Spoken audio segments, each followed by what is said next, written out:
मंगलमय मंगलकरण वीतराग विज्ञान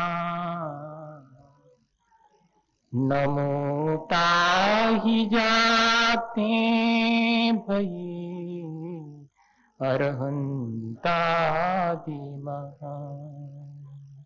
जो विद्यादि सागर सुधी जो विद्यादि सागर सुधी गुरु हैं हितैषी शुद्धात्म में निरत नित्य हितोपदेशी। वे पाप ग्रीष्म ऋतु में जल हैं सयाने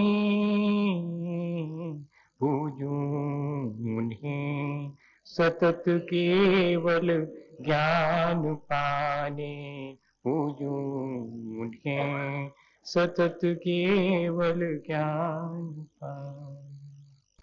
बोले भगवान महावीर स्वामी की, आचार्य कुंद कुंद स्वामी की, आचार्य गुरुवर विद्यासागर मुनि महाराज की।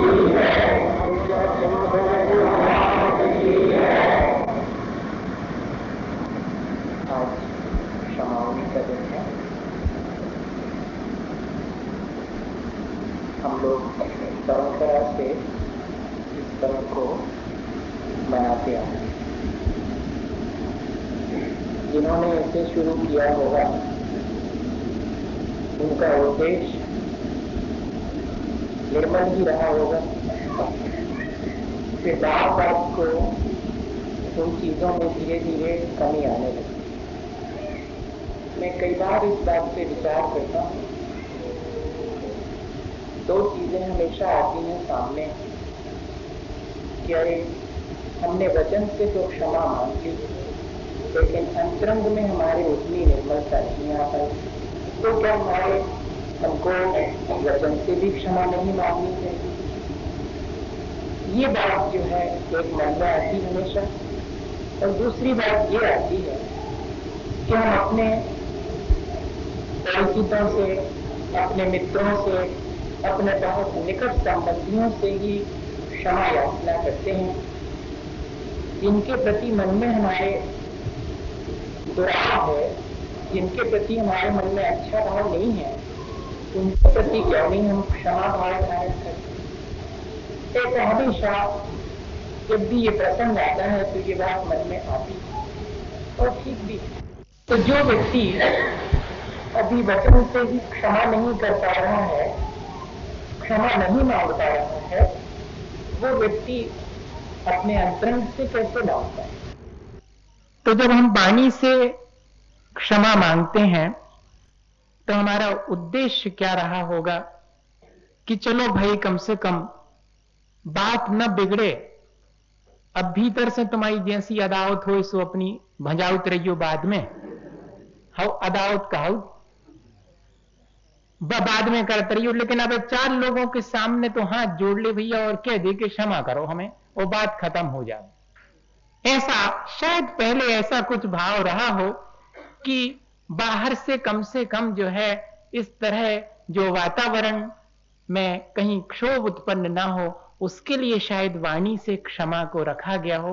इसलिए आज का दिन जो है, और अचानक क्या होता है कई बार जब समूह में हम क्षमा याचना करते हैं तो औपचारिकता के चलते चलते और कई बार सही में भी हो जाता है।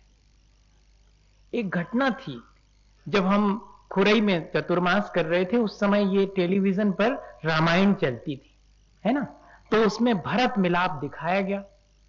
और वहीं खुरई का एक दो भाई थे, तो छोटा भाई जो है वो नाराज होके बड़े भाई से बहुत झगड़ा हो गया था तो चले गया था, और 2-3 साल से वो नहीं आया था।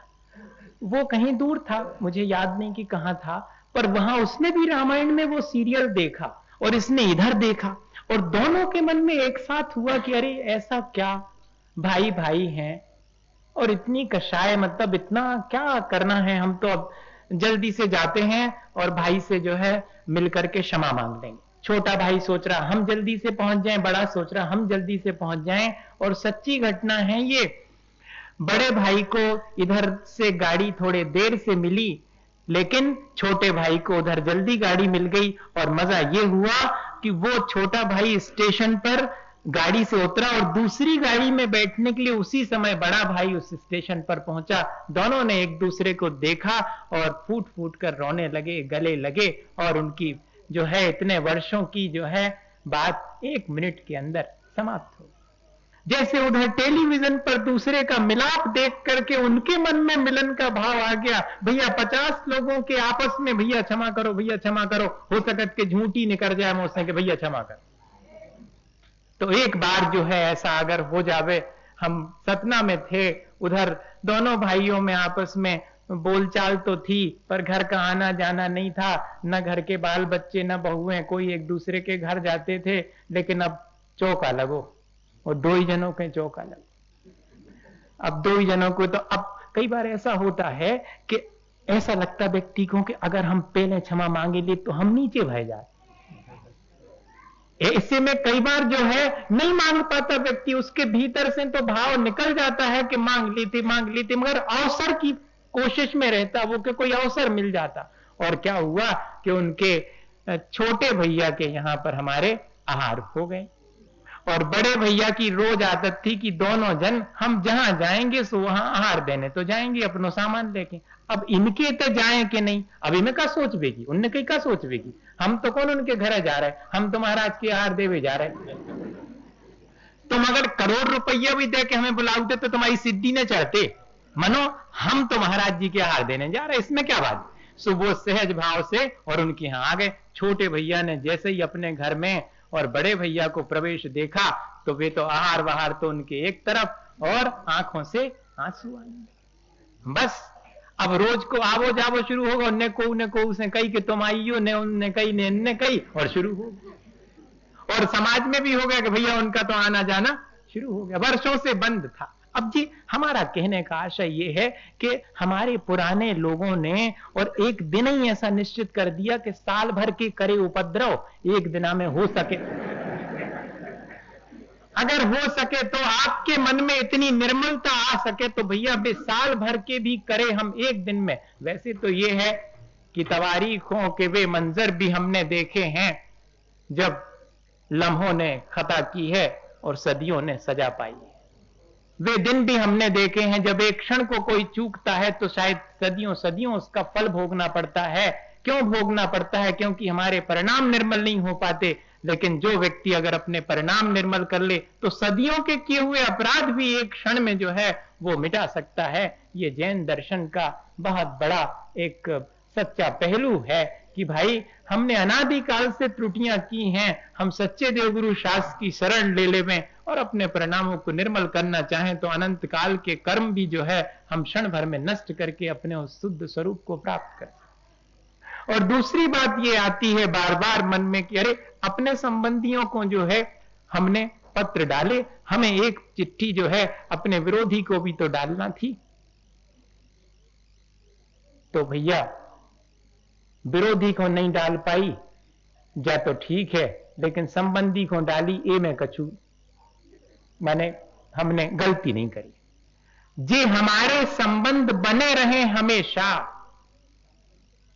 ये टूट ना जाए कभी, ये भी भय व्यक्ति को रहता, क्योंकि किसी भी क्षण टूट सकते हैं संबंध।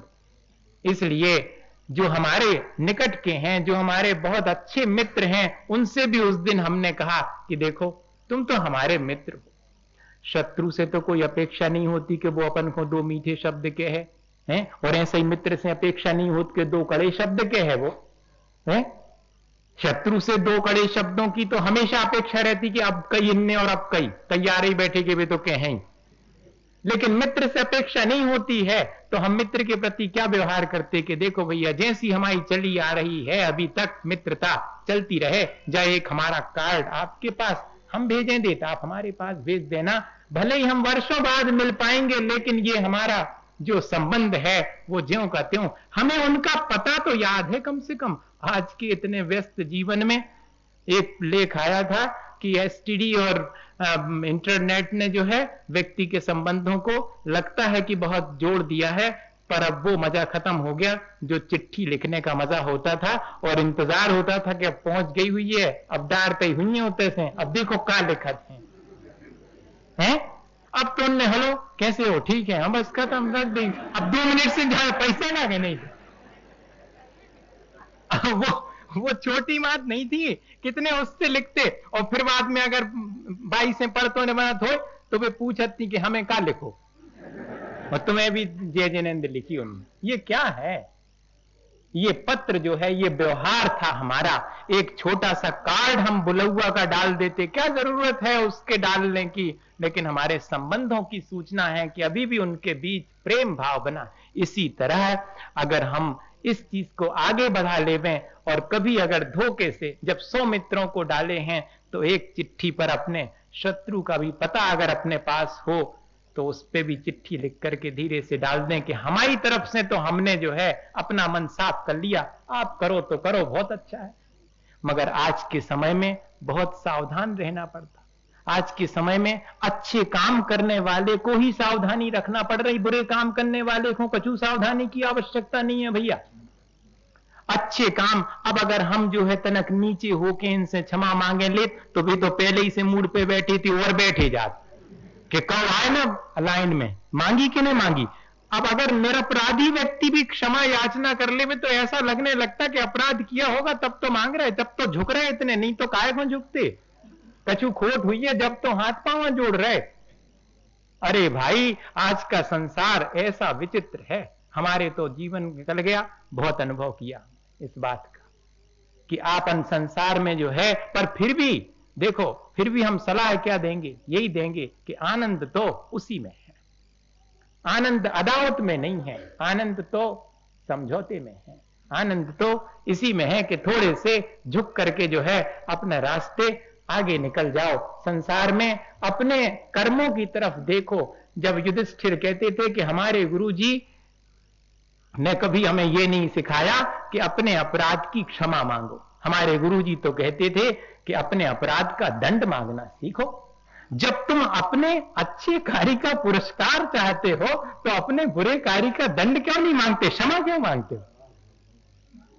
ये चीज जो है वो अगर सबके जीवन में आ जाए, जैन दर्शन में तो इसी के लिए आलोचना कहा, इसी के लिए प्रतिक्रमण कहा कि भैया अपने दोष जो है और हम स्वयं जाकर के, लेकिन किसके सामने कहना अपने दोष, जिसका चित्त निर्मल हो, जो हमारी कमियों की वजह से हमें नीचा ना दिखावे, हमारी बात जान करके, हमारी कमियां जानकर जो हमें उससे ऊंचा उठाने का प्रयत्न करे, उसके सामने कहना।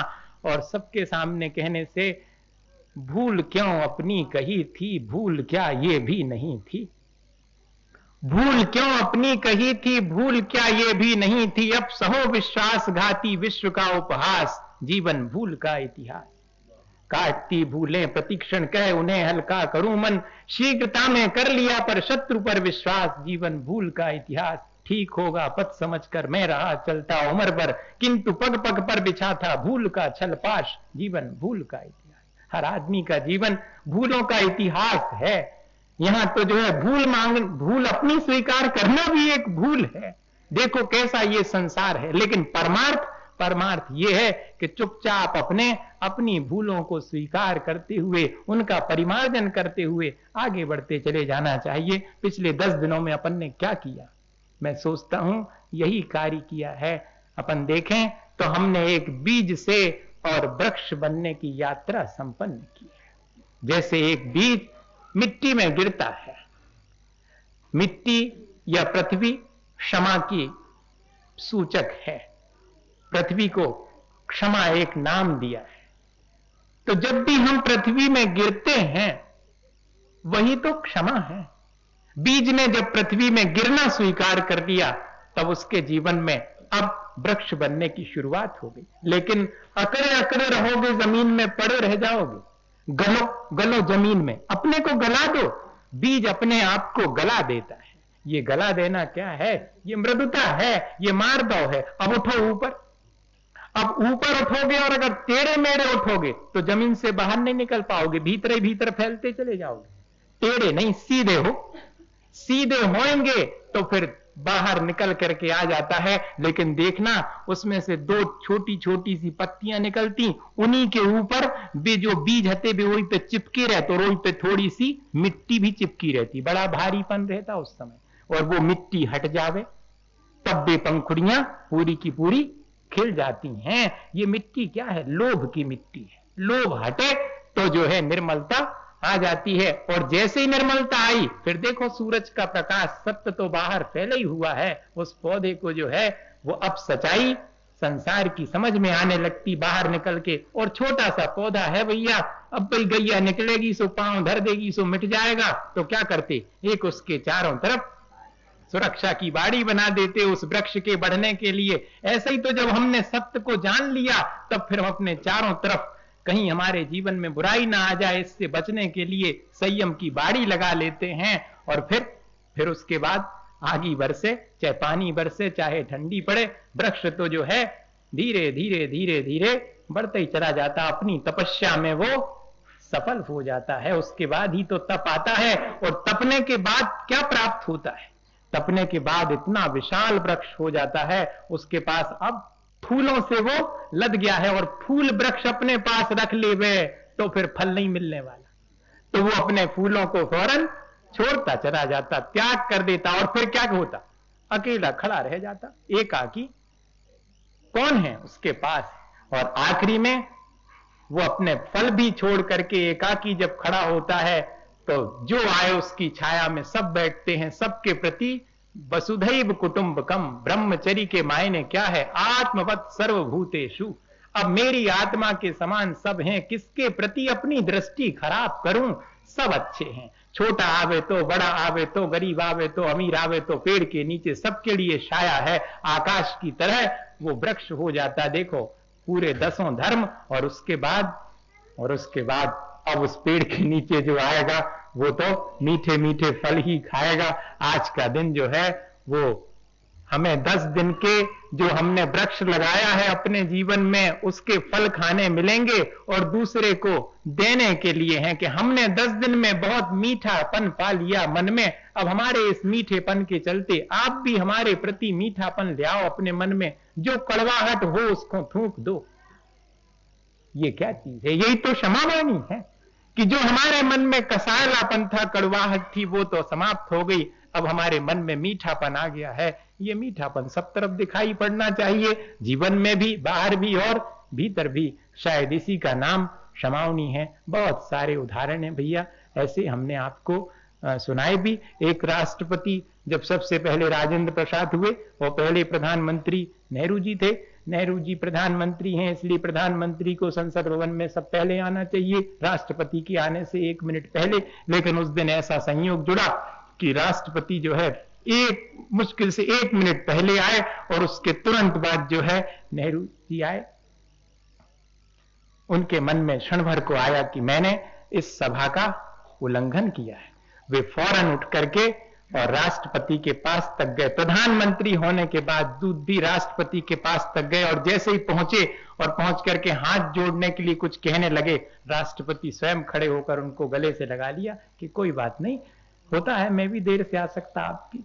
ये उदाहरण जो लोग देख रहे थे उनके लिए था, कोई जरूरी नहीं थी कि राष्ट्रपति उठते नहीं है, लेकिन उन्होंने सब कुछ भूल करके कि मैं राष्ट्रपति हूं और स्वयं खड़े हो गए उनके लिए जैसे ही वो आए उनके पास। ऐसे उदाहरण राष्ट्रपति लिंकन के बारे में उदाहरण आता है कि मर्सी अपील की जाती है जब किसी से बहुत अपराध हो जाए और माने सब कोर्ट में उसको सजा हो ही गई, अब सुप्रीम कोर्ट ने भी कह दिया कि सजा होगी, तब आखिरी बार जो है राष्ट्रपति के पास एक चिट्ठी लिखी जाती, मर्सी अपील कहलाती, दया की भीख मांगी जाती कि आप आखिरी है, आप यदि हमें दया करके और रिहा कर दें तो कृपा होगी। तो उनके पास सैकड़ों पत्र आते थे, और पत्र ऐसे ही खाली नहीं आते थे, उन पर किसी ना किसी की सिफारिश रहती थी, बड़े बड़े लोगों की सिफारिश रहती थी कि भाई इनको क्षमा कर दिया जाए, राष्ट्रपति महोदय इनको क्षमा करें, और बड़े लोगों के दस्तखत उसके नीचे। एक पत्र ऐसा मिला जिसमें कि किसी की सिफारिश नहीं थी, जिस व्यक्ति ने मांगी थी क्षमा बस वही था। तो राष्ट्रपति ने कहा कि इसके पत्र में किसी की सिफारिश नहीं है। तो उनके जो पीए था उसने कहा इनका कोई होगा नहीं मित्र, ना किसी के पास इसकी पहुंच होगी, इसलिए इसके पत्र में किसी की सिफारिश नहीं है। तो मालूम लिंकन ने क्या कहा, लाओ पत्र मेरे पास, मैं सिफारिश करता हूं, इसका कोई मित्र नहीं है, मैं इसका मित्र हूं। और उस पर दस्तखत कर दिए। दस्तखत क्या कर दिए, क्षमा कर दिए। ऐसे ऐसे जो है और उदाहरण भरे पड़े भैया अपने जीवन में। अगर जो है थोड़ी सी विनय आवे, थोड़ा सा मीठापन आवे तो कोई वजह नहीं है, लेकिन बहुत बहुत हिम्मत चाहिए। दूसरे अपनी गलती के लिए कोई दूसरा क्षमा कर देवे, ऐसी अपेक्षा तो बहुत रहती अपनी, लेकिन अपन दूसरे की गलती क्षमा कर देवे, ऐसा भाव अपने भीतर जागृत नहीं होता।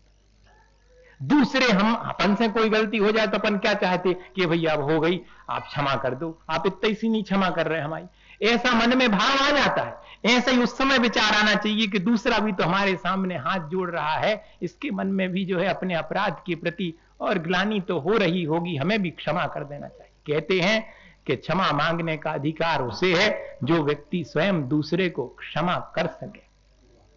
सबसे पहले लिखा खम्मामी सब जीवन, सबसे पहले मैं सब जीवों को क्षमा करता हूं, तब फिर मैं कहता हूं कि सव्वे जीवा खमन तुम्हें, तब फिर सब जीव भी मुझे क्षमा करें। जब मैंने सबको क्षमा कर दिया, और क्षमा करने का मतलब यह है कि ज्यों के त्यों जैसे पहले थे वैसे ही हो जावें।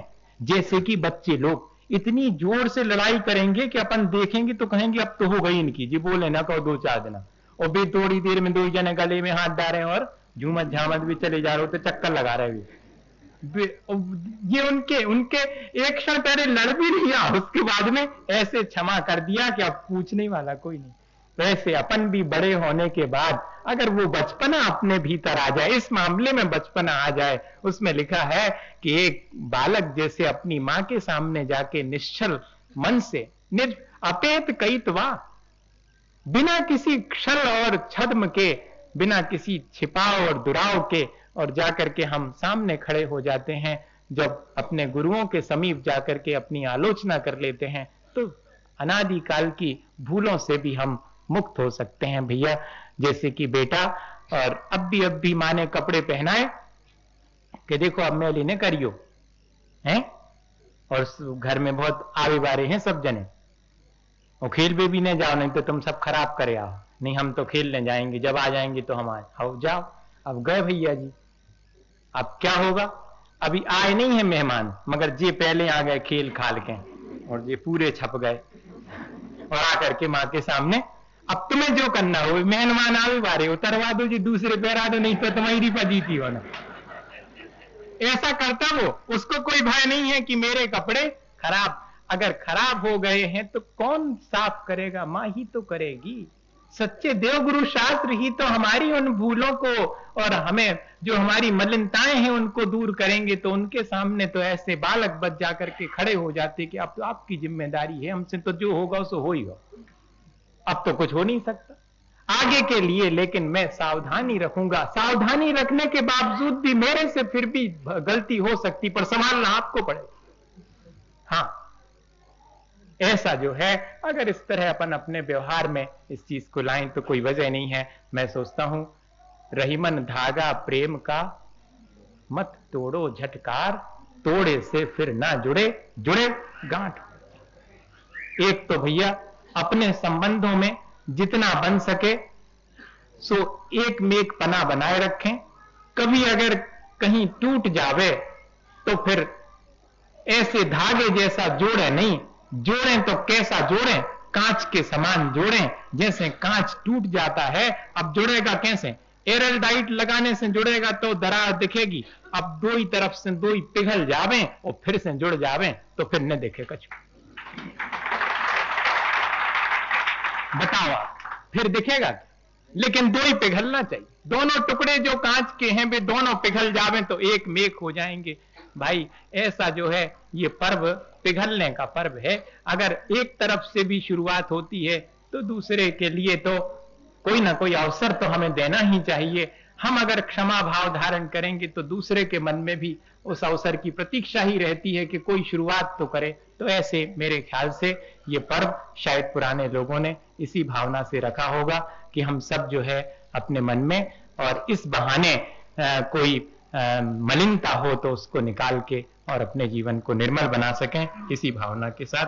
बहुत दिन से हमने मैत्री भाव नहीं किया है और बहुत लोग कह रहे थे, तो अब सबकी कही तो करना चाहिए हैं। मैत्री भाव करते हैं अपन 4 लाइन।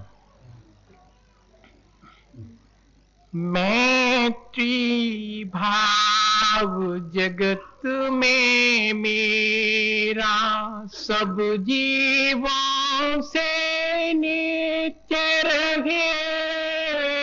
मैत्री भाव जगत में मेरा सब जीवों से नित्य रहे। दीन दुखी जीवों पर मेरे और से करुणा स्रोत बहे। दीन दुखी जीवों पर मेरे और से करुणा स्रोत बहे। रहे भावना ऐसी मेरी सरल सत्य व्यवहार करूं। रहे भावना ऐसी मेरी सरल सत्य व्यवहार करूं। बने जहां तक इस जीवन में औरों का उपकार करूं। बने जहां तक इस जीवन में औरों का उपकार करूं। औरों का उपकार करूं। औरों का उपकार करूं। आचार्य गुरुवर विद्यासागर मुनि महाराज।